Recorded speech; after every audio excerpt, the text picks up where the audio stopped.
Good evening and welcome to the Zoning Board of Appeals meeting of Wednesday, November 20th of 2024. At this time, I'm going to call upon everyone to stand so we can pledge allegiance to the flag. I pledge allegiance to the flag of the United States of America, to the republic for which it stands, one nation, under God, indivisible, with liberty and justice for all. I'd ask that you all remain standing for a moment of silence in honor of our soldiers, past and present.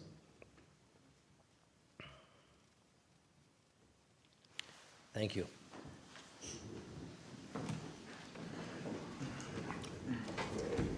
At this time, I'd like to announce that this meeting is being recorded by Dartmouth Community Media. I'd also like to announce that our next regular scheduled meeting for the Board of Appeals will be Wednesday, December 18th, 2024. However, I don't believe we actually have anything on for that day as of this time. I kept it open just in case. Just in case, okay. So it doesn't appear that we have anything on the schedule as of now, but just in case something else comes in, that we will have the next meeting on Wednesday, December 18th. Now, moving on to the public hearings portion of tonight's meeting. The first matter we have on is Administrative Appeal AAPL-24-2. The petitioner is Attorney David Himmelberger. The owner is Caroline Baker, trustee of the Baker Nonquit Land Trust. The subject property is located at 3 Narragansett Street, also known as Map 100, Lot 12. The property is located in the Single Residence B District, and the property was legally advertised on October 31st and November 7th of this year. I make a motion that we waive the reading of the abutters list. Second that motion. All in favor? Aye. Aye. Aye, the ayes have it. The petitioner in this case is seeking a administrative appeal to appeal a letter from the town council, Anthony Savastano, dated July 25th, 2024, pursuant to section 375-34.5 of the Dartmouth zoning bylaw. So we don't have anything, I don't believe we have anything to read in the record at this point in time, but we do have town council to assist us with some of the procedural aspects of this administrative appeal that's being brought forth to us. So at this time, I'm going to turn over to Attorney Savastano, who can explain to us sort of the procedural history of this and sort of give us some insight as to what his opinion is. Yes, so the petitioner, through counsel, submitted a letter to the zoning enforcement officer, Mr. Bassett, requesting a zoning determination as to the buildable nature of a lot. At no point did the zoning enforcement officer provide a verbal or written response to that request.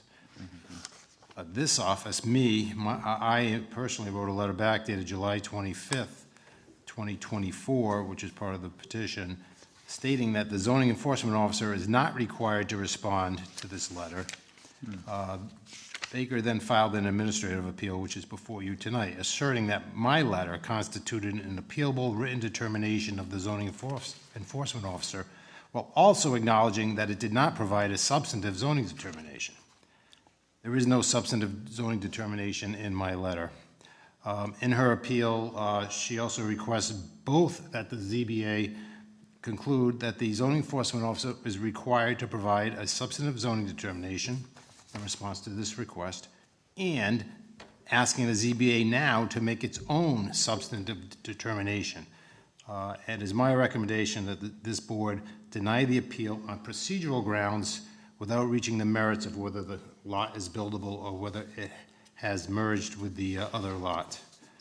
The case law is quite clear that Mass General Law, Chapter 48, Section 7, 8, and 15 limit the jurisdiction of this board to administrative review of two types of action. First, the issuance or denial of a building permit, and two, the undertaking of or written, and I emphasize written refusal to undertake a zoning enforcement action. There was no request for a zoning enforcement action, there was no undertaking of a zoning enforcement action, and there was no refusal to undertake a zoning enforcement action. So there are various actions and inactions of the zoning enforcement officer as well as certain types of requests to the zoning enforcement officer that fall outside the jurisdiction of your board. They include the failure or refusal of the zoning enforcement officer to act or respond within statutory timeframes. They also include a verbal response by the zoning enforcement officer. You have no ability to rule on that. A memorandum by the zoning enforcement officer to the public at large or to public officials. Request to the zoning enforcement officer that a permit application be denied, and as applies in this case, request to the zoning enforcement officer for an advisory opinion based on a factual hypothetical rather than an actual building permit application. Our bylaw, section 375, 34.3, purports to, or the argument is by petitioner, that it expands upon the limited scope of the statutory jurisdiction by allowing individuals to seek an advisory zoning opinion from the zoning enforcement officer and then appealing them to the ZBA in accordance with Chapter 48, Section 8 and 15. It's been the consistent position of not just Mr. Bassett, but the last 5 zoning enforcement officers that I've worked with, that they will not issue these advisory opinions. Instead, they require a submission of a building permit application. They frankly don't have the time to deal with everybody who wants an opinion on whether a lot is buildable or not.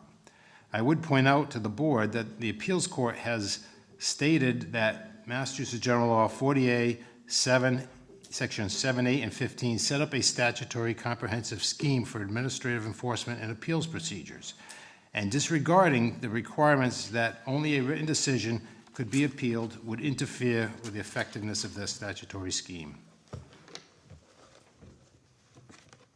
And this board can rely on the advice of counsel and conclude that it lacks jurisdiction to review advisory opinions of the zoning enforcement officer.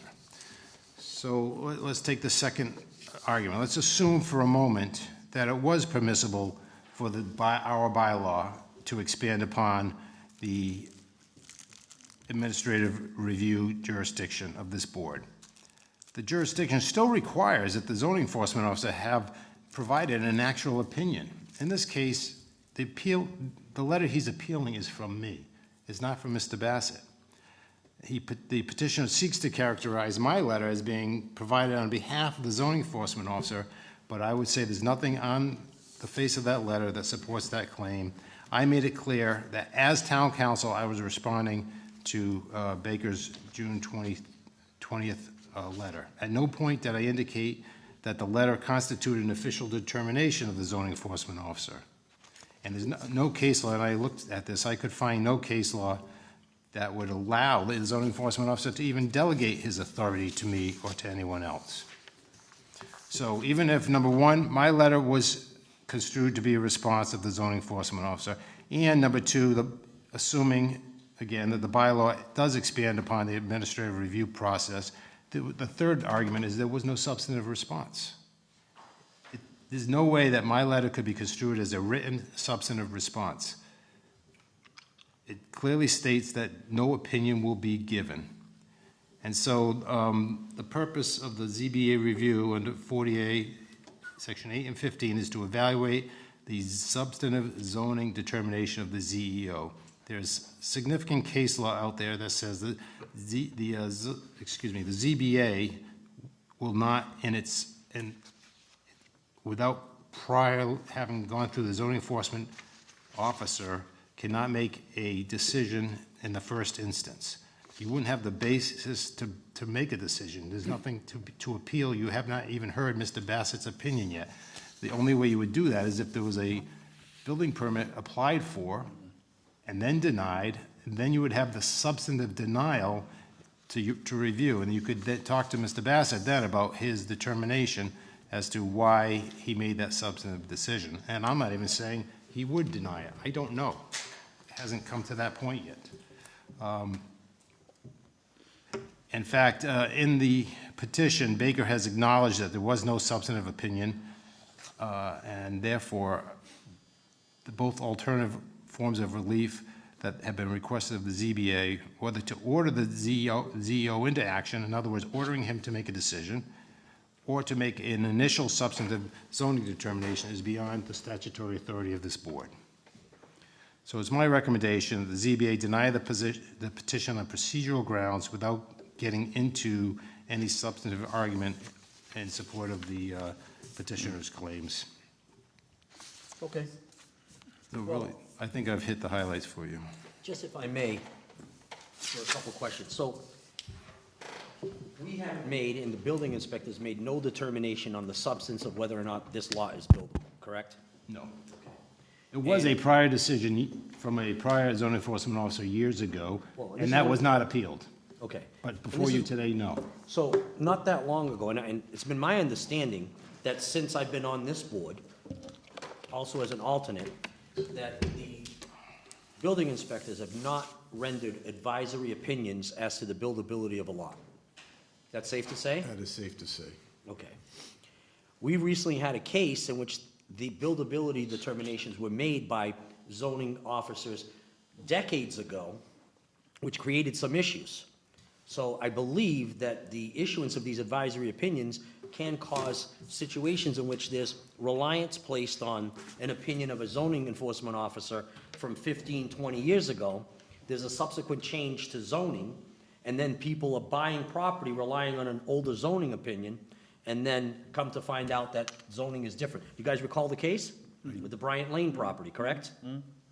So that's one of the reasons I think that, some of the other building inspectors had taken that interpretation of our own zoning bylaw, that they're not required to. So at this point, if we were to deny this on a procedural basis, we're not prejudicing the applicant from being able to come before us at a later date, correct? That is correct. All right.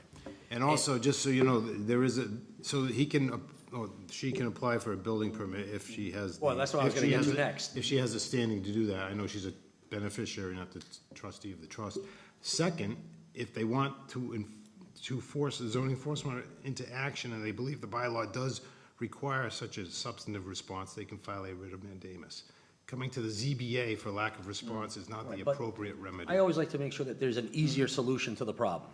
So if they were, and our policy has always been, if they want an opinion, either yay or nay, they have to submit a full-fledged building application. Correct? All right. That's been our practice. Yes. Unless you guys know of anything different. I'm Because we not had- sure. I think, Mr. Braga didn't issue any building determinations to my knowledge. He definitely did not. Did it? He did not. I haven't had any that's come before us. I know of Mr. Silvera, I've heard of those, but those are over 20 years ago. Those have, in essence, have created issues. The fact that there's an advisory opinion hanging out there that people rely on.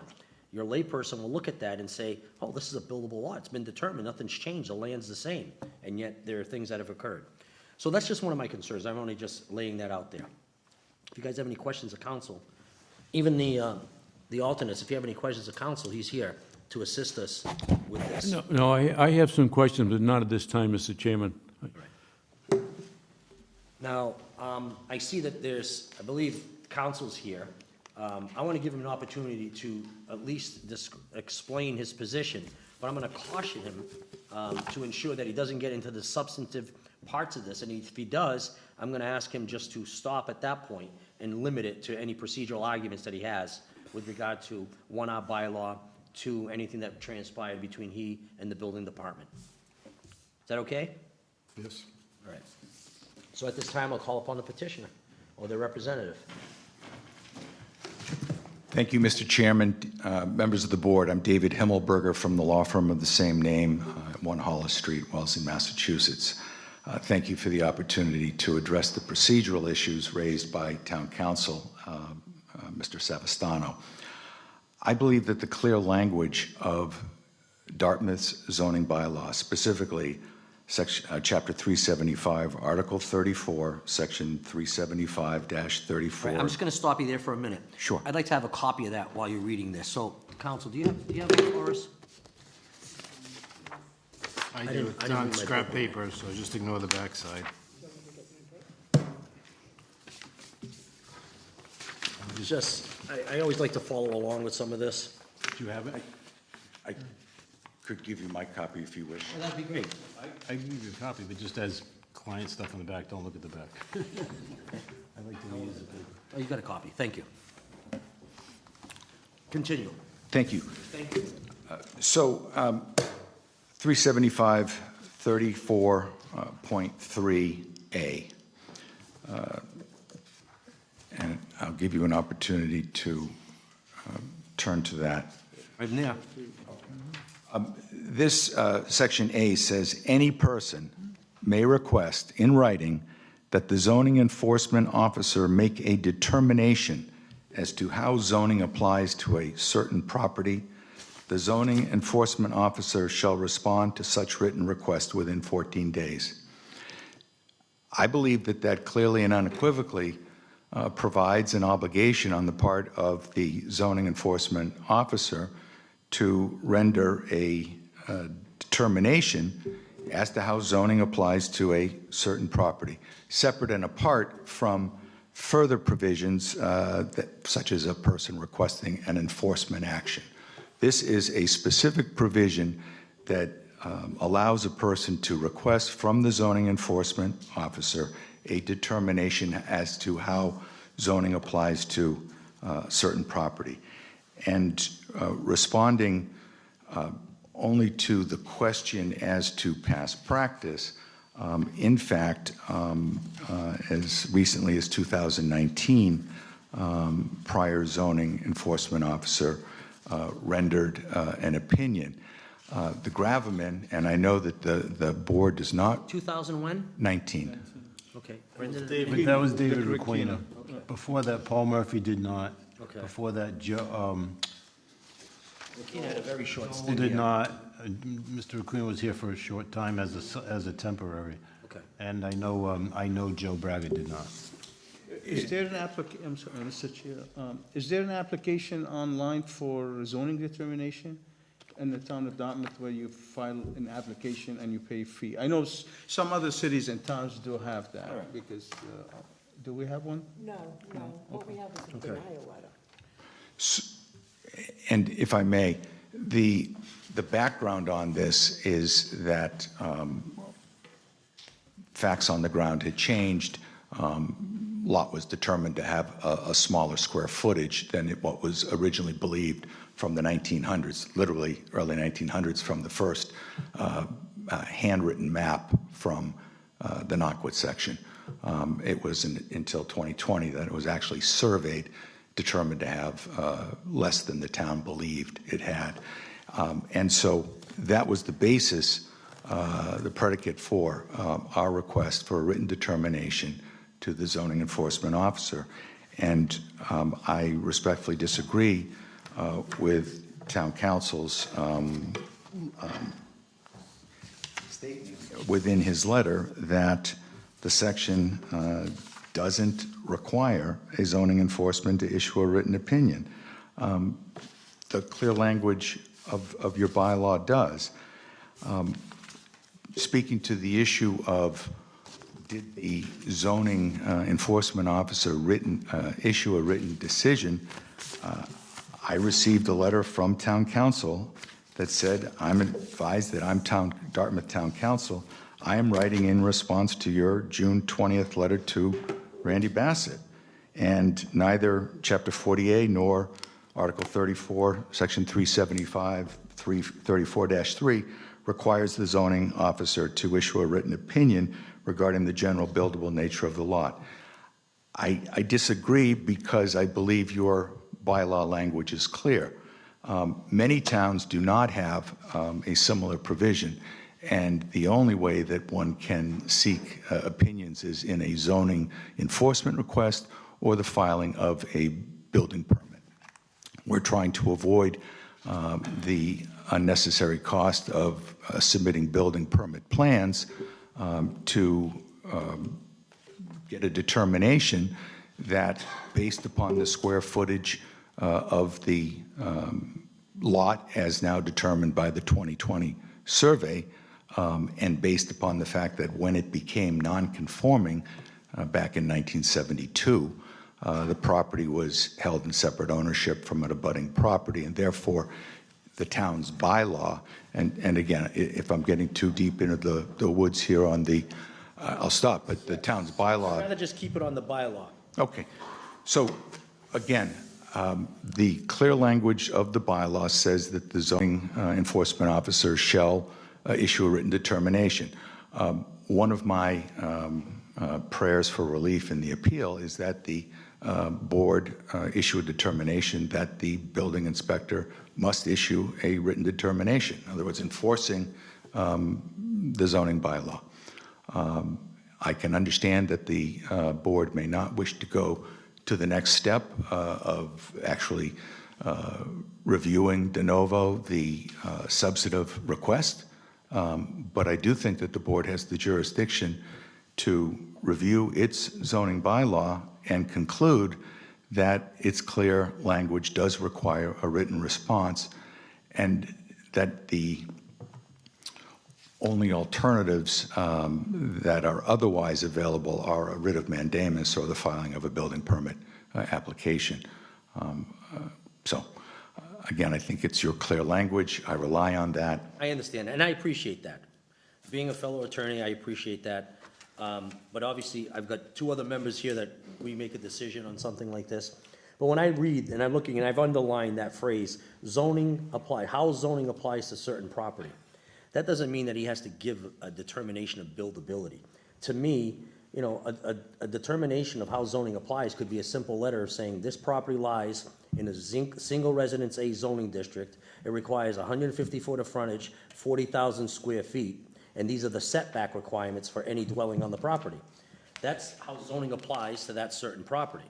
To me, buildability of a lot requires at times a determination of ownership. That requires deed searches. I've seen situations in which I've been in your shoes where they're asking council to bring forth and have a legal opinion as to whether or not there's been common ownership on a property, and that being certified by council to a building inspector. I don't know how that phrase can just be unequivocally interpreted as it requires him to issue a buildability determination when it only requires him to determine the applicability of what the zoning is on that particular lot. To me, it's a little bit of a, it's asking for more than that. I don't think I stand alone in this when I say other building inspectors that we've had in town have taken that interpretation as well. But reasonable minds can differ, all right? Reasonable minds can differ. That's just my opinion. Obviously, I've got another fellow brother attorney here who's on the board. We also have Mr. Schuba, who's an engineer.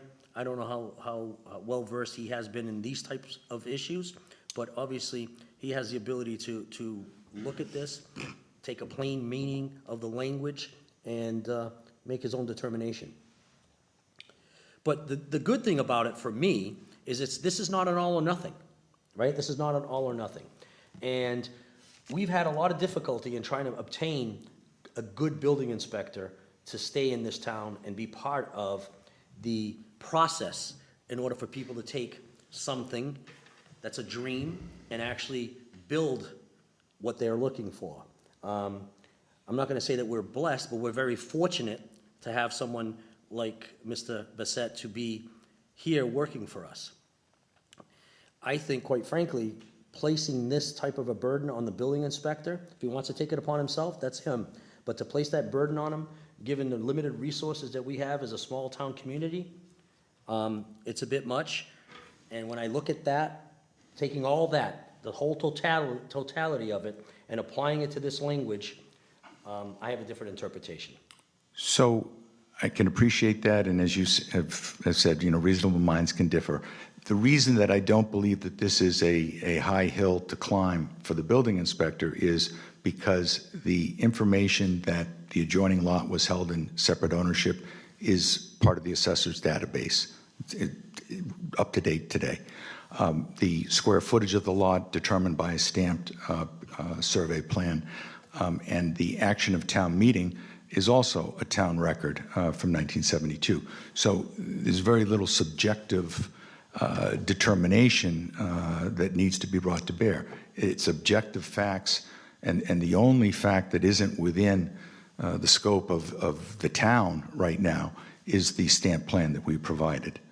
But otherwise, the chain of title is shown in the assessor's database, the town meeting record from 1972, changing this from GR to ASR-A and increasing the square footage requirement beyond the GR, which was 15,000. Brought it up to 40,000 at the time, and the thought was, the town has always thought this was 40,500 feet, but the survey says 32,000, which means it went non-conforming in 1972. So I appreciate that there are limited resources on the part of the building inspector. I just felt that this was a set of facts that warranted and merited his attention, and that it could be brought to bear relatively simply. So thank you. Thank you, and I respect your position, I get that. All right, John, is there anything else you'd like to ask the petitioner at this point in time? No, I think he's made his position clear. No, I agree. How about you, Mr. Schuler? I'm just looking at this, what we have tonight in front of us is an administrative appeal, right? And we don't have a written determination from the building inspector, or we don't have anything that we can act upon, or, so my thinking, I don't think we're in a position that we can even consider this application, but if we go back to this, whether we can force the building inspector to render a determination because of the zoning bylaws, I'm not really sure on that. I think it's confusing, because if I look at the zoning bylaws and it says, and again, I'm in a position somewhat where I do a lot of zoning in towns where I go and contact, the first thing, I contact the building commissioner to get a zoning determination. I know there's cities and towns where they have applications online where you can fill it out and pay a fee, and then by law they have to, it's like filing a building application basically, and you can ask the question whether you're in a zone that you're correct, whether this is a special permit or a variance, expansion of existing non-conforming use, yeah, you go to the building commissioner. But I'm not sure, I don't think I'm in a position to act on this application tonight that it's in front of us, which is specifically the appeal of a zoning determination, because we don't have a zoning determination from the building inspector. But you do understand that his position is that the council's response. No, that's not, yeah, I understand, Okay, that's not. his argument is that and I'm not saying it's accurate or not, I'm just saying, council's response, our town council's response on behalf of the building commissioner, that was a response or a determination by the building inspector. Oh, it's not, yeah. Okay, I know. Also clarify that my letter says I'm writing in response to your letter. It does not say I'm writing on behalf of Randy Bassett. And Randy Bassett doesn't have the authority to assign that to me, even if he wanted to. So which he there's didn't. no determination here in front of us. That's what I'm saying, and I think, based on that, there's other venues, and again, it's up to Attorney Helmberger whether he wants to go with the other venues that are available, whether filing a building permit, or if there's any legal way to have the building commissioner respond to your letter, I'm not really sure, but I think for tonight on this application, I think I'm in a position that I say maybe we need to deny, not to act on it, because for procedural grounds. Well, we have to act on it because I believe we have to act on it, but I'll defer. No, no, to I'm counsel. saying- We have to right. act on it. It may be negative, but we have to act on it because of the fact that they're asking for a form Yeah, of relief. that's what I meant, but not, yeah. Fair enough. You're inclined to deny it on procedural grounds if you want to continue it and have staff draft a decision. I can look at that decision before your next meeting. It's up to you. We can absolutely do that. Oh, I Did you think that's understand the what way we to just- do it, yes. probably. So we'll have someone prepared. Or give Attorney Hilbert an option if he wants to withdraw without prejudice, that we always You've already do. opened the hearing. Was that, You do that after you open the hearing? Allow people to withdraw without prejudice? Yeah. We have. Okay. we have. It doesn't really matter. It doesn't, because it doesn't bar him from being able. Right, it doesn't bar him from coming here. There's no, He's not being prejudiced from still moving forward and making a determination. He can still file his permit, file an application for a permit, and then have a formal determination from the building inspector. The other thing I don't like about advisory opinions is because they're hypotheticals. exactly. We don't have something of substance that we know the exact dimension, sort of the aesthetics, the height. Right. These are things that can be, those parameters can be provided, but it's always best when we have what the person's going to build. I agree. And I think that that's one of the reasons why the position's been taken by most of our past building inspectors not to issue these advisory opinions. That's what I can surmise. And obviously, council's done a heck of a job in trying to, bring forth, and obviously, we're gonna look at this bylaw. We're gonna take another look at this bylaw to ensure that there's not going to be further, ambiguities, if you will, Agree. by Yeah, people I taking agree. different interpretations from it. So we'll remedy that moving forward, I'm sure.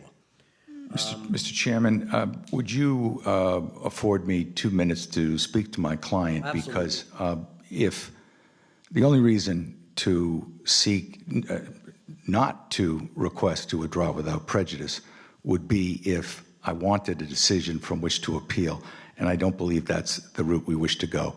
But I'd like to confirm that with my client, if I That's could. fine. I'll give you plenty of time. If you'd like to step out there, you can as well. That we have a little more privacy. Thank you. Sorry, his client's stuck on the bed.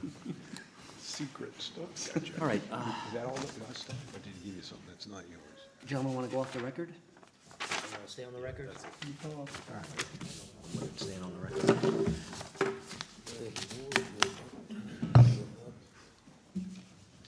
How did you, But a decision to enforce another. Site plan. Because the statute, Say yes or no. But himself is responsible to accept it. Different ways to skin a cat, right? changes. You're just trying to repeat it, because the statutes change, you conflicting. So I kill a lot of stuff out. I think they just did a sloppy job doing it. I hear you. Because it's under the title zone, enforcement, it's under the title enforcement, so I think whoever drafted it did a sloppy job. This hopefully is the last time you have that issue. Part-time or whatever, but what I'm Might be saying, working, right? in the zoning bylaws, it's very clear that says that you have to submit, Not in the statutory ones. Not the statutory.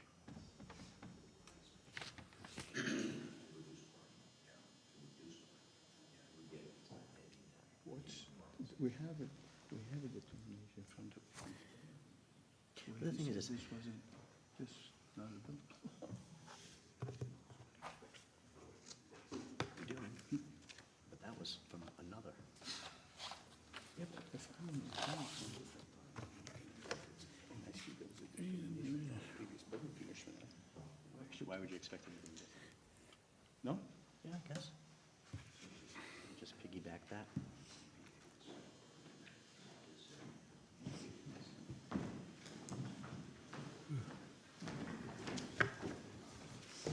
We're still on the record. Thank you, Mr. Chairman.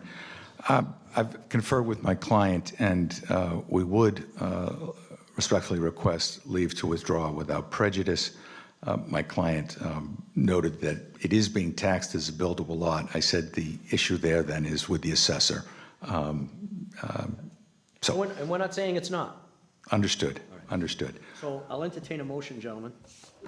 I'll make a motion that we accept the request of the petitioner to withdraw application 24-2 without prejudice. Second that motion. All in favor? Aye. Aye. Thank you very Well, much. thank you. Mr. Chairman, can I comment on this procedure that we just had?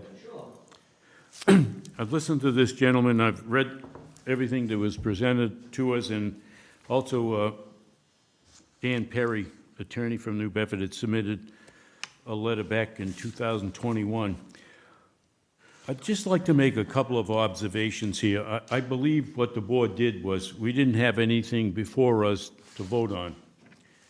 But What bothers me is when I hear things tonight, that the building commission or the town of Dartmouth is too busy to render opinions.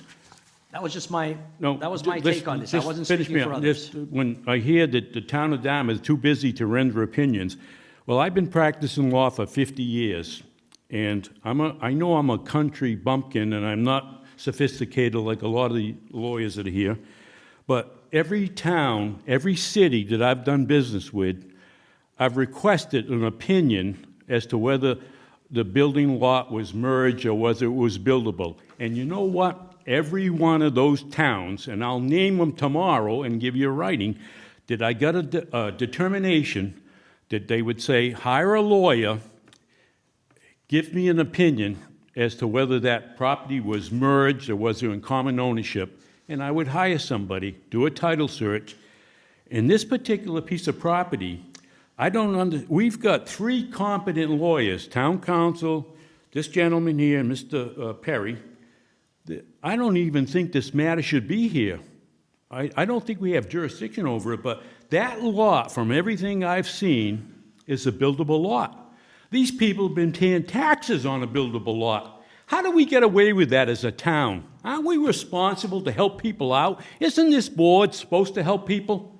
And I'm not criticizing this board tonight. I don't think there's anything before us, but I don't even think this should have been here. The building commissioner is not too busy that he couldn't render an opinion or get town council to say, sit down with the lawyers here, is that lot buildable? And this baloney about submitting the building plan, why should I, if I want to buy a lot, why should I go out and hire an architect, spend all that money when I don't even know whether that lot is buildable? The most important part in this procedure is to say, somebody in this town who's taxing it as a buildable lot should be responsible to say, yes, and I've agreed. I looked at that thing. Tell me that in 1972, when the zoning law changed, that wasn't a buildable lot? Of course it was. And there's not anybody here that's not going to say it was. So I'm a little bit upset with government, because anytime Ronald Reagan said it the best, I'm here from the government, I'm here to help you. This is a typical example. Nobody helped these people. And we can't help them because we have no jurisdiction over this, but I don't understand how this got to this point. That, and you've said something, Mr. Chairman, or somebody said on the board that we've had a few building inspectors. Yes, we have. And you know what? That's a reflection on the whole town, that we haven't been able to have a building inspector to do the job. When this gentleman said, he read the bylaw there, and it says, you send a letter, make a determination, and respond within 14 days. What are we? Are we going to cut the pie to little pieces and say, what does it mean? I think it's clear. Make a determination, or send a letter back and say, well, look, we don't do that. And that didn't happen here. This is another example of government just wasting time for these people that are paying taxes. If I was the homeowner, I'd come in and say, give me all my tax money back, because I can't build, or you can't even answer a letter to tell me it's buildable. It doesn't make any sense. I looked at all the things. That's a buildable lot. And you know what? To require these people to go to court and file a motion for mandamus or a complaint for mandamus is crazy. I would suggest that these lawyers get together, Attorney Savastano, a very competent guy, get together and come back. They've withdrawn this thing. Come back and bring a plan before the building, not a building plan, but get a determination. That's a buildable lot in my eyes. I don't see nobody's ever said in the opinion that it wasn't a buildable lot in 1972. I think the law is clear. Mr. Perry, I respect him very well. This gentleman is a very astute attorney. Mr. Savastano, you know what? I've had many judges say to me, throw me out of court and say, you lawyers can't decide this? Come on, it's not that complicated. But get the government involved in it. I'm sorry for the rant, but we shouldn't be here listening to problems that we don't need, really. I can tell you, I'm not prepared to get into substantive arguments tonight, but I can tell you that my associate, Attorney Cruz, is a lot smarter than me. Looked at Mr. Perry's letter, responded to it, and then Mr. Perry withdrew his petition or whatever he had filed based on my Attorney Cruz's response. But Well, there's nothing before us that says anybody withdrew anything, but I think, I looked at everything. I don't see how this is not a buildable lot. And the issue is the town responsible to tell anybody? Every town that I've done business with, every city will say, you pay at your expense and tell me how you came up with that determination to help the building commissioner out to say, was it in common ownership? Now, this property had, I believe it was 30,000 square feet, and it went to 40, 32,000 square feet. I mean, it's a buildable lot. The town is assessing as a buildable lot. I don't know why we're here, why we put these people through this as a town. It doesn't make any sense to me. You know what? I can also tell you that as of February, this issue, and I've shared this with council, would be mostly moot because there's a change in the zoning and the zoning statute, which these undersized lots, if they meet certain requirements, become buildable with only certain restrictions. This was the governor's attempt to create more housing. Only certain restrictions, 1,800 square feet in size, and it can't be used for seasonal housing. I shared that with council, but he didn't want to abide by those restrictions on that lot, so that's why we're here. Well, let me just say, in the information that I have here, it says, the lot was not held in common ownership in adjoining land when the zoning bylaw changed, which I saw that. The lot has more than 5,000 square feet, and the lot has at least 50 feet of frontage on a street. I mean, hey, I'm sorry for the rant. We're here, we don't have any jurisdiction over this because I agree with town council that his letter was not a determination. But I don't know why this gentleman and this landowner couldn't get a determination from the town of Dartmouth. And I don't believe that the building inspector is too busy that we can't do this. That's all I want to say. All right. Well, I've always respected your opinion. You know that, Mr. Faria. But the next time there's a vacancy in the building department, I'm going to bring you an application. Is that all right? Is that all right? I got nothing else to do. I'll gladly do it, but I'll tell you something. I will answer letters and I will return phone calls. I understand that. And I understand your concern. All right. So we're moving on. See if I can find my good merger. Thank you. All right, moving on to the second matter that's on for tonight's meeting. It's special permit ZSP 24-15. Folks, we still have a public meeting going here. Thank you. Petitioner, applicant is Attorney Peter Bullard. The owner is Christopher Finn. The subject property is located at 16 Nonquit Avenue, map 102, lot 41-1. The property is located in the single residence B district. The legal ad was advertised on October 17, 2024, and October 24, 2024. I make a motion that we waive the reading of the abutters list. Second that motion. In this case, all in favor? Aye. Aye, the ayes have it. I'm still thinking about what Attorney Faria said. The petitioner is seeking a special permit to install plumbing to a proposed one-story 16 by 20 wood frame shed/cabana with an indoor toilet, sink, and exterior rinse station. They're seeking relief under Article 8, Section 375-8.3B12, special permit uses. So let's see what we got for comments from town boards. What happened?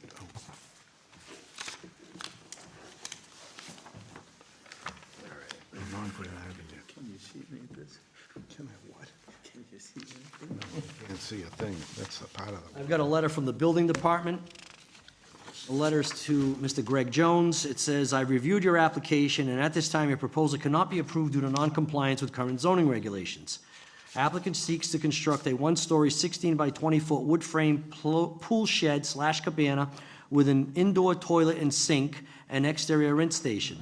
A special permit is required per 375-8.3 to install plumbing to an accessory structure.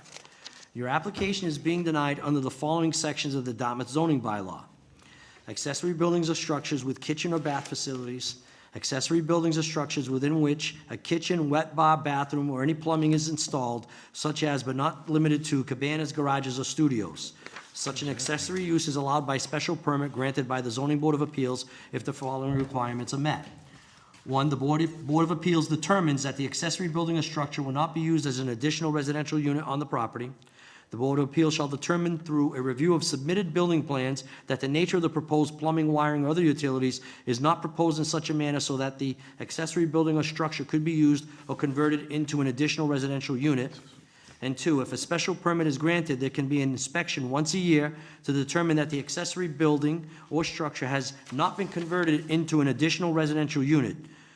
Conversion will result in a revocation of the special permit and after hearing in accordance with Mass General Law, Chapter 48. The subject property is located in a single residence B district. All right, let's see if we got any other comments from any other town boards or agencies. We got one from the Board of Health. Board of Health issued a partial certificate of compliance for the piping to connect the proposed pool house to the septic system on August 29, 2024. And the DPW, compliance with the following DPW rules, regulations, specifications will be required. And we know what those are, okay? So at this time, I'm going to call upon the petitioner or the Mr. Chair, representative. Oh, I have a quick question. What does that Board of Health certificate of compliance mean? well, they're basically protocol rules that they've got in place with any type of No, construction. what I meant was, is the plumbing already put in? Well, sometimes what happens is they will, well, I don't know if it's done All in right, this way. let Yeah, Mr. I don't know. Attorney Bullard. Sometimes some make aspects of it pitch. are done, but, and then if it's not granted by the board, it can't be connected. That's the answer? That I guess, they put the plumbing in, and then if it can't be connected, well, I've then- seen situations in which there was a sleeve, there's a sleeve put in, then they can run the piping through that sleeve, so a larger pipe, so to speak, Okay, with the expectation that it may be granted. That's what I could, but I'm sure Attorney Bullard, and who we have before us here tonight is Attorney Bullard on behalf of the petitioner. The floor is yours. Mr. Chairman, members of the board, I'd like to again thank Michelle for all her help in shepherding me through this process. I wouldn't be so sure about that, Mr. Chairman. I do know that my client will do whatever the Board of Health asks them to do, and they will comply with all the other requirements from the various town boards. I think this is a fairly straightforward, simple case. My client has been very transparent. I think you waived the reading of the abutters list. Thank you, because there were a lot of abutters. But my client has been in touch with all the abutters, and to the best of our knowledge, we haven't received any pushback from anybody. My client fully understands that this cannot be a separate residence, so the customary restrictions will apply. Annual inspections, not a separate residence. As you'll note, there isn't a kitchen. It's essentially a glorified little pool house, and they want to be able to have plumbing in the pool house. So I'm here to answer any questions, but and I don't think this is going to be detrimental to the neighborhood. We haven't received, as I said, nobody's been I agree, critical it's of pretty this. straightforward. Yeah, so I don't want to waste your time. So So at this time, given that it's a public hearing, I always announce and give people in the audience an opportunity. Is there anyone in the audience that would like to speak either in favor or against this request? There not appearing to be anyone either in favor or in opposition, so at this time, I'm going to turn it to the members of the board. Any questions of the petitioner? I just have a couple of questions, maybe even one. It's going to only be one level, is that correct? yes, yep. It looks like there's going to be a bathroom, a pool equipment room, and a storage room, but then there's other space in there that I can't tell because it's so small. So what else is in there? Candidly, I'm not entirely sure, but it's 16 by 20, so it's not like they can fit in there. Okay. It's a toilet and maybe a sink to wash your hands. This is And large. Want to take a look at this? Okay, yeah, It's a this little is bit good, larger. yeah. The one we have, it's, you can't really see it. And I'll take a look at it. there we go. All right, now that makes sense. Is it also going to be a garage for vehicles? No. No, that's a lawnmower. That's a lawnmower? That's a lawnmower? Yes, You're kidding. All right, it's got a ramp. All right. All right. All right, I don't have any additional questions. That explains everything. I have no question, Mr. Chair, this is a straightforward, we've granted dozens of these things before, and that's fine, yeah. I'll entertain a motion to close the public hearing. Motion that we close the public hearing. Second. All in favor? Aye. The public hearing is closed. So at this point, we read into, actually, we usually wait to do this. Here's some proposed findings, gentlemen. The subject property is located at 16 Nonquit Avenue, Dartmouth, Massachusetts, and is also known as Assessors Map 102, Lot 41-1. The property has been owned by Christopher Finn since March 25, 2013, and is located in the Single Residence B zoning district. The existing dwelling on the property is served by town water and private septic. The petitioner seeks a special permit to construct a 16-foot by 20-foot, one-story pool shed cabana with an indoor toilet and sink and an exterior rinse station. Petitioner seeks relief under Article 8, Section 375, 8.3, B12, special permit uses, accessory building to structures within which a kitchen, wet bar, bathroom, or any plumbing is installed. The board finds that after review of the submitted plans, that the nature of the proposed plumbing, wiring, or other utilities is not proposed in such a manner so that the proposed structure could be used or converted into an additional residential unit. And the board finds that the addition of the pool shed cabana will not be detrimental to the neighborhood and is in harmony with the general purpose and intent of the zoning bylaw. And we have the usual conditions, one being they got to obtain all necessary permits from all other boards and agencies, and that it's subject to an inspection once a year to determine that the accessory building has not been converted into an additional residential unit. Pretty straightforward, gentlemen. Straightforward. I'll entertain a motion. I make a motion that we approve zoning case ZSP 24-15 with the facts as stated and the proposed conditions. Second. All in favor? Aye. Aye, the ayes have it. Good luck. Thank you very much. Thank you. It's a big, big win. Enjoy your Thanksgiving, everybody. Yes, thank you. We lose sight of that sometimes, we're forgetful. All right, moving on to the next matter that we have on tonight's agenda. It's variance case ZAV 24-15. The petitioner applicant is Michelle and Robert Hoyt.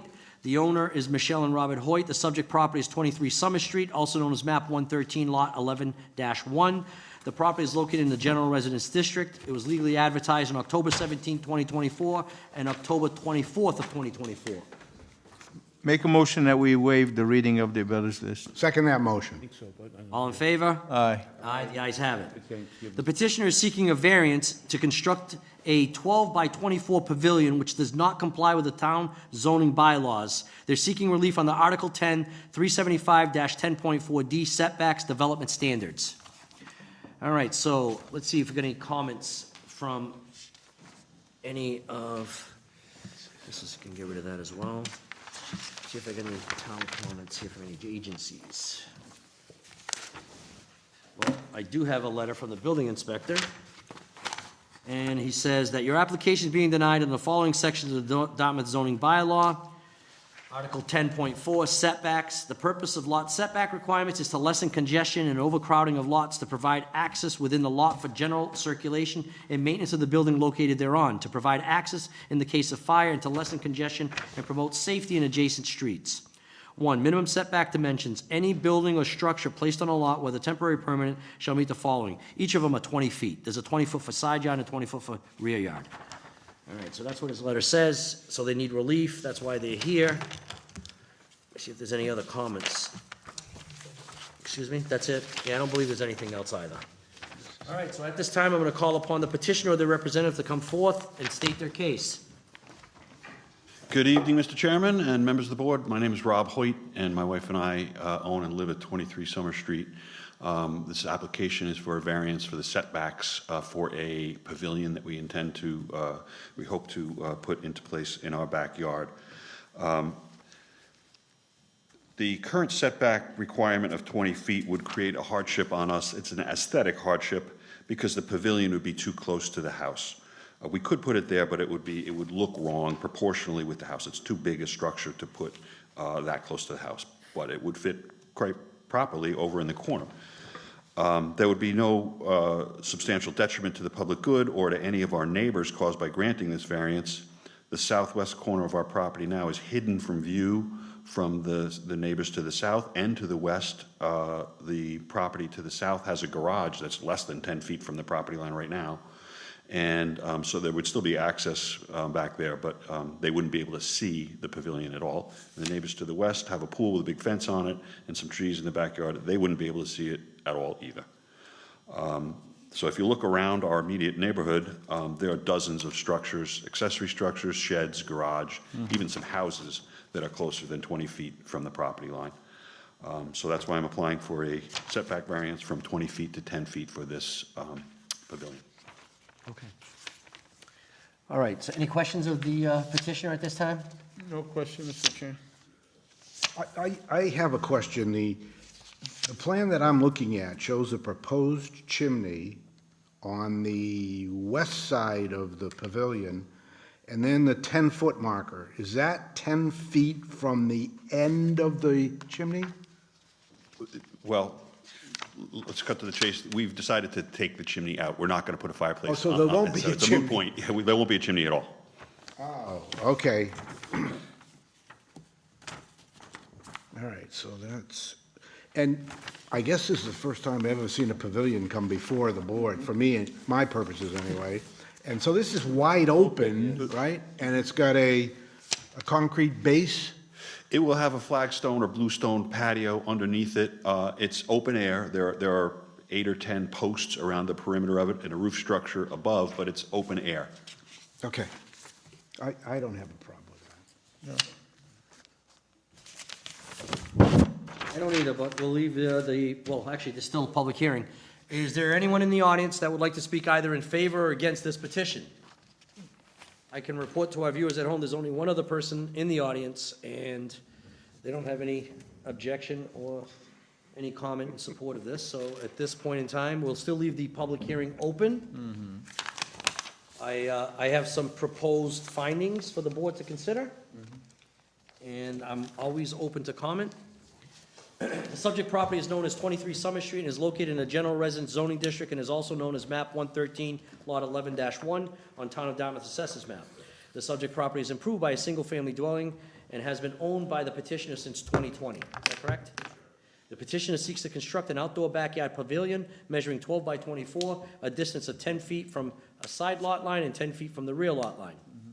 Petitioner seeks relief from zoning bylaw Article 10, Section 375-10.4D, minimum setback dimensions. Any building or structure placed on a lot, either temporary or permanent, shall meet the following minimum setback requirements. A 20-foot minimum setback from street row lines or vehicular easement lines, and 20 feet minimum setback from all other perimeter property lines.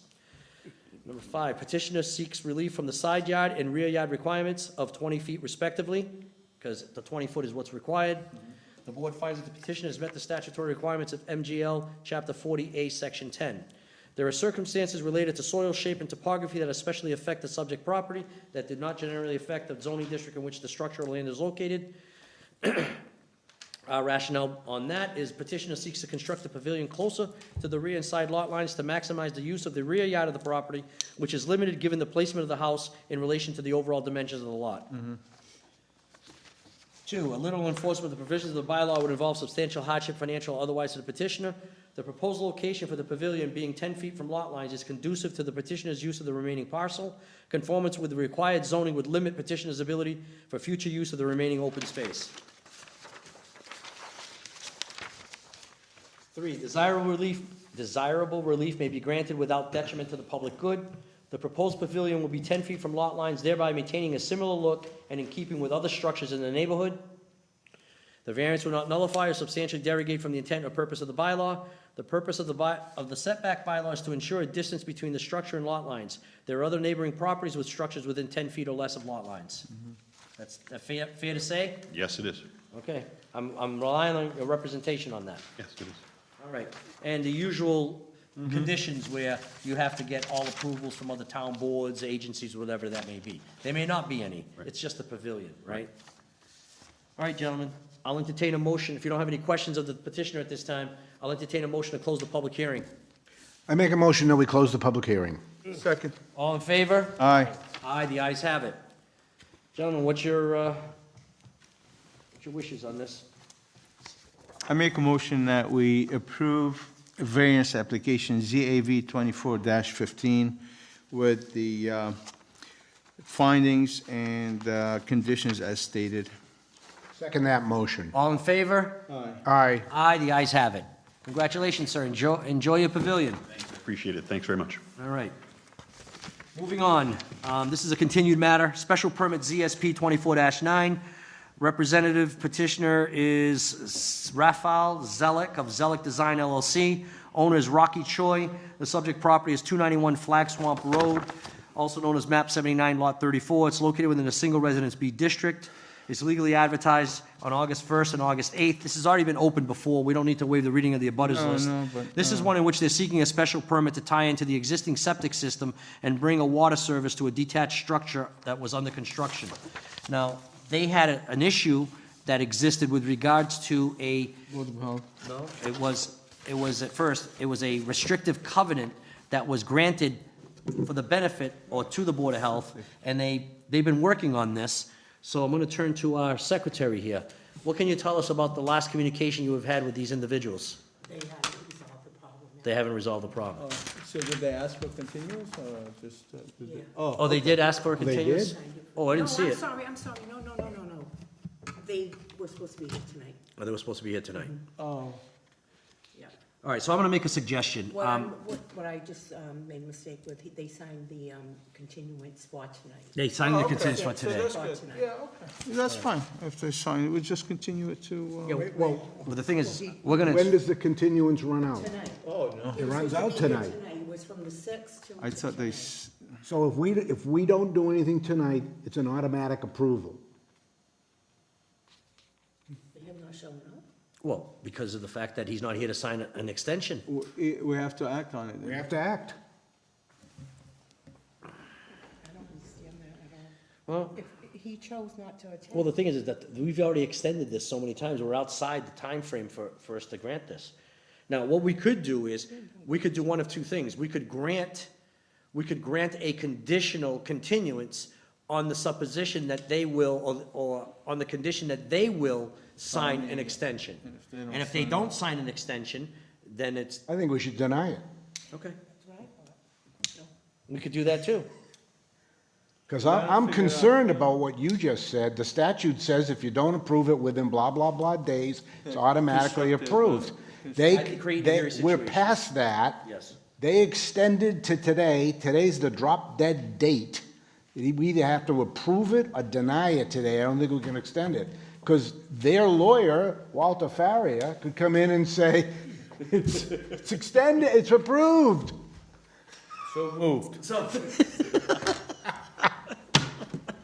Don't, all right, think that's no, I think the you're right answer. about, what is the extension? To November November 20th, yeah? So it's only good till November 20th. So I'll entertain a motion. All right, let me get to the, where's the, I'll give this to you. Okay, look at it. I make a motion that we deny special permit ZSP 24-9 for 291, The only thing is this, maybe without prejudice, Right, so they can come back. so they can come back on it? I'll let you start over. okay. I make a motion that we deny special permit ZSP-24-9 without prejudice on the subject property, 291 Flag Swamp Road, map 79, lot 34, and because of their failure to appear at tonight's hearing. And just for the record, not part of the motion, but just for the record, for the viewers at home, we've already continued this at least, I believe, on 2, maybe 3 prior occasions, at least twice. I'm being told by the secretary it might be 4 times. So 2 that I can definitely remember, 3 I believe. Well, it was advertised back in August. Okay, so it's been a few times. All right. Second the motion. All in favor? Aye. Aye. The ayes have it. So that one's denied without prejudice. Right. Okay. Too bad, I mean, but that's Moving on, if I can fine. have that back, Attorney Human. Oh, I was writing on it, sorry. No problem, sir. All right, so we have administrative minutes. So moving to the administrative portion of tonight's hearing, we have some administrative minutes and also hearing minutes that we have to go over. We have quite a few of them. First is review and approval of administrative minutes of September 25th, 2024. 20, oh, yeah, no comments, Mr. Chair. No comments, Mr. Chair. Attorney Farrier? No comment. All right, I just have this here just to make that change. Make a motion that we approve the review and approval of administrative minutes of September 25, 2024. Second that motion. All in favor? Aye. Aye. The ayes have it. Review and approval of administrative appeal, AAPL-24-1, 96 Bryant Street. No comments, Mr. Chair. I have no comments. No comments. Gentlemen? No comment. All right. Make a motion that we approve the administrative appeal, minutes of administrative appeal, AAPL 24-1 for 96 Bryant Street. Second that motion. All in favor? Aye. Aye, the ayes have it. Review and approval of special permit ZSP 24-8, 39 Gifford Avenue. Wait, I have a question. These are all minutes we're talking about, right? Yeah. All right, No comments, Mr. no comments. Gentlemen, No comment. I'll entertain a motion. Motion to approve the minutes of special permit ZSP 24-8 for 39 Gifford Ave. Second that motion. All in favor? Aye. Aye. Aye, the ayes have it. Review and approval of special permit ZSP 24-14, 9 Cedar Dale Way. No comments, Mr. Chair. No comments. Gentlemen? No comment. Motion to approve the minutes of special permit ZSP 24-14 for 9 Cedar Dell Way. Second that motion. All in favor? Aye. Aye, the ayes have it. Review and approval of special permit ZSP 24-9, 291 Flag Swamp Road. No comments, Mr. Chair. No comments. No comment. Motion to approve the minutes of special permit ZSP 24-9 for 291 Flag Swamp Road. Second that motion. All in favor? Aye. Aye, the ayes have it. Moving on, review and approval of administrative minutes of AAPL-24-1, dated October 9th, Mr. 96 Bryan Avenue. Mr. Chair, I think you missed the minutes of Oh, October sorry, 9th, the administrative. 2024. I did, I convoluted the two, as a matter of fact. Review and approval of administrative minutes of October 9th, 2024. Nothing to add. No comments, Mr. Chair. I make a motion that we approve the administrative minutes of October 9th, 2024. Second. All in favor? Aye. Aye, the ayes have it. Review and approval of administrative minutes of AAPL-24-1, 96 Bryan Avenue. No comments. No comment. No comment. I make a motion that we approve the administrative minutes of AAPL-24-1 for 96 Bryant Street.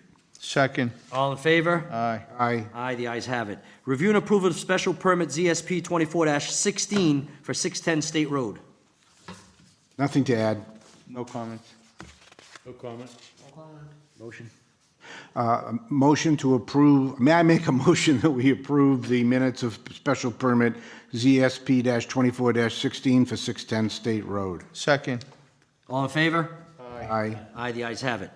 Review and approval of special permit ZSP 24-17, 1 Sharon Avenue. No comments. No comments. I have no comments. Make a motion that we approve the minutes of special permit ZSP-24-17 for 1 Sharon Avenue. Second. All in favor? Aye. Aye, the ayes have it. Review and approval of use variance ZAV 24-14, 719 Dartmouth Street. No, nothing to add. No comments. No comments. Make a motion that we approve the minutes of use variance ZAV-24-14 for 719 Dartmouth Street. Second. All in favor? Aye. Aye, the ayes have it. Review and approval of special permit ZSP 24-9, 291 Flag Swamp Road. No comments. No comment. Make a motion that we approve the minutes for special permit ZSP-24-9 for 291 Flag Swamp Road. Second. All in favor? Aye. Aye, the ayes have it. Review and approve of the administrative minutes of October 16, 2024. No comments. Make a motion that we approve the administrative minutes of October 16th, 2024. Second. All in favor? Aye. Aye, the ayes have it. Review and approval of use variance ZAV 24-14, 719 Dartmouth Street. No comments, Mr. Chairman. Comment. Make a motion that we approve the minutes of use variance ZAV-24-14 for 719 Dartmouth Street. Second. All in favor? Aye. Aye, the ayes have it. Review and approve of administrative minutes of October 23, 2024. No comments. No comments. Those are pretty easy. Make a motion that we approve the administrative minutes of October 23, 2024. Second that motion. All in favor? Aye. Aye, the ayes have it. Last is review and approval of administrative minutes of AAPL-24-2, 3 Narragansett Street. No comments. I have no comments. Make No a motion, make a motion that we approve the administrative minutes of AAPL 24-2 for 3 Narragansett Street. Second. All in favor? Aye, the ayes have it. All right, gentlemen, so that concludes the administrative portion of tonight's hearing. We have one last matter on, and that's involving 155 Old Fall River Road. The petitioner on this case has come before us. The petitioner on this case has made it known that she wanted to explain to us her position in trying to provide us the information that she feels would be necessary in order for us to be able to satisfy the requirements that were placed upon us by the court that indicated that they wanted us to review and make further findings of certain elements of the written findings that were made at the actual hearing in this matter. Now, something else has come to light. I don't know if you board members received it, but there's a new notice of appeal that was filed. It appears to me that the town council, on behalf of the select board and the planning board, and also on behalf of the building commissioner, has filed an additional appeal to the determination of their denial of their, well, I don't know if it was a denial, but the determination made by the Superior Court judge on their motion for summary judgment. So I don't know how the board feels about moving forward or even considering any further evidence on this, given that there's an appeal that's pending that could be entirely dispositive of this case. Yes. And I think that we probably would have to wait and see what the outcome of this appeal would be before we could actually be required to actually take on any additional testimony or evidence that we would need to consider, if at all. That's not even clear to me at this point, before we were to amend our decision, for lack of a better phrase. So, obviously, we're here to discuss. I've got 2 lawyers on this board. I'll start with Attorney Human. So I only received this in the mail, I think, 2 days ago. I got it before I went on vacation. I and seem to get things a lot later They than don't like anybody you. else. The Superior Court probably doesn't like you. Yeah, maybe. A lot of courts don't. I got it, I went on vacation a week ago Sunday, and I got it before that, and my thought was exactly yours. Now, there's really nothing before us to act on, because the town has taken an appeal to the appeals court, and again, that decision may be dispositive of this case. It may not. The appeals court may send it back to us based on the judge's decision, and at that point, we have to act on it. The second thing that's going on is, I got the email today of the petitioner's Yes. package, and I haven't had a chance to even look at it. Neither did I. So there's that going on as well. Well, obviously, she's dedicated some time to this, and Oh, yeah. it's worthy of review. No But- question. But the problem I have is quite, well, before I do that, Attorney Farry, do you have an opinion on this? No, I haven't seen, I didn't get notice of the appeal, and I just got recently the package. If you can hand that over to him. Excuse me? Can I take it so I can make? Oh, absolutely. You don't have a my copy of it? office? No. You would think we'd, No, you can send me a copy of the appeal. I didn't know there was an appeal to the appellate court, but all right. I'm going to give her an opportunity. Her name is Claudia Arsenio. Ms. Arsenio, I'll give you an opportunity to come forth, just out of courtesy. I know you've been waiting here. So I'm sure you had this entire dissertation ready to explain to us how it would be that we could amend our decision to meet what the judge was wanting us to provide in order for the judge to make their decision on the case. But were you aware of this appeal? Hi there. Yes, I was aware of the appeal. Pretty much got it a week ago as well. I think this is a deliberate attempt by the town to continue avoiding this situation, continuing avoiding the fact that you guys did your due diligence and that they're I'm pretty upset about it, obviously. I can understand that, but you do understand that we're sort of in the middle of this? We're caught in the middle of it. Correct. I think you've always been caught in the middle of it since the beginning of this process. I think that we should continue as planned and give the judge what she requested. It doesn't matter that they've appealed it. I still think that we had a request from a judge to give her But your... the only problem I Okay. have with that, and I can understand why you would ask for that, because if I were representing you, I'd be asking for it as well. But quite frankly, to ask us to dedicate the amount of time that it will take to amend the decision that would be supportive of our position, that obviously you're in line with, I think is unfair, given that the outcome of this could be completely dispositive, where the town may win it, and now there's nothing for us to we don't have to do anything at all. Respectfully, I think that it is unfair to expect someone to spend almost hundreds of thousands of dollars in engineered plans, architectural design, landscape design, all the 2 years I spent coming up here, the humiliation I have suffered in this town by the administration, the terrible things that they have said to me about me that is now public record. That is what is unfair, not the fact that I'm asking you to write a paragraph or two about why you came to that conclusion. Well, that's fine. You've expressed how you feel about it. However, I've got members of the board here. What are your thoughts? I don't want to do something that I don't need to do, all right? And I'm also concerned where if I'm going to do this, what other precedent is that going to set? But even putting that aside for the moment. I think from a legal point of view, the Which fact that the town took the appeal takes the judge's decision out of our hands for now until an appeals court has had a chance to rule on whether or not the judge's decision was correct. That's the way I At look least at it. temporarily. I think you're right. Right, yeah. I think that that in essence, the judge's decision is held. Now up in the appeals It's court. up in the appeals court. So. So whether we write something The appeals court, theoretically, the appeals court could say that there was sufficient evidence in the actual determination of the zoning board. Or the appeals, and right, or they the could say, appeals "Oh, court could also say, this is premature. I'm sending it back down to the zoning board. they Mr. could." There are a lot of Mr. different options Yeah, that could happen. exactly. Mr. Chair, can I just comment? I agree with Alvin.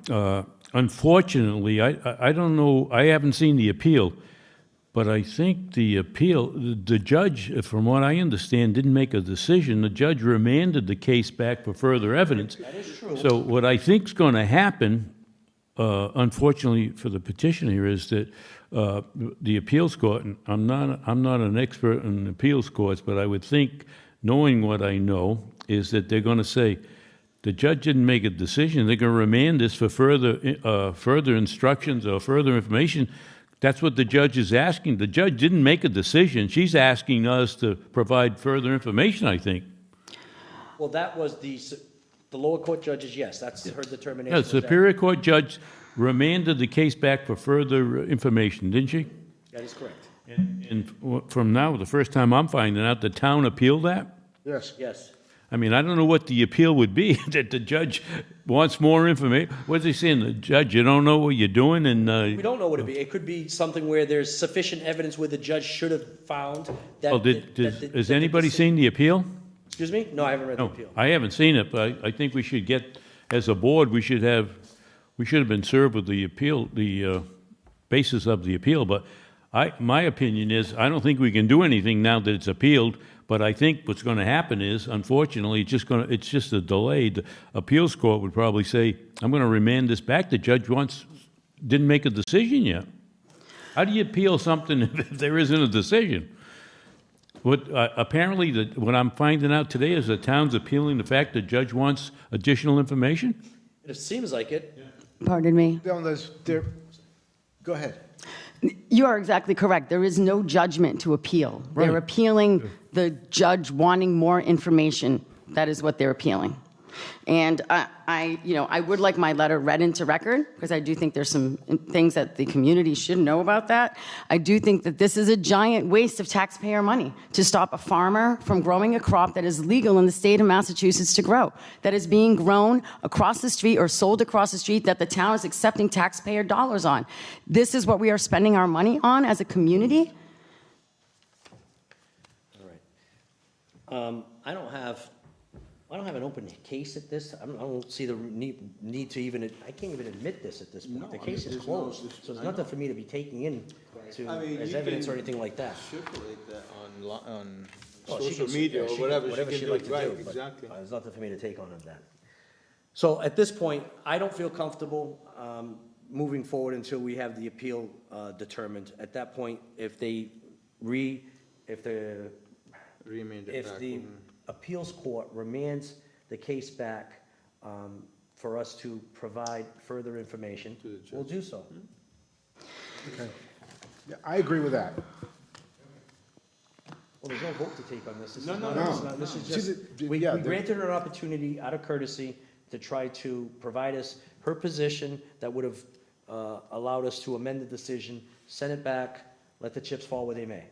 But obviously, something's happened between the last time we discussed it and today. Thank you, Ms. Arsenio, for your time. I'm speechless, All right, that's fine. y'all. Yeah. I'll entertain a motion to adjourn. I make a motion, we adjourn. Second. All in favor? Aye. Aye, the ayes have it.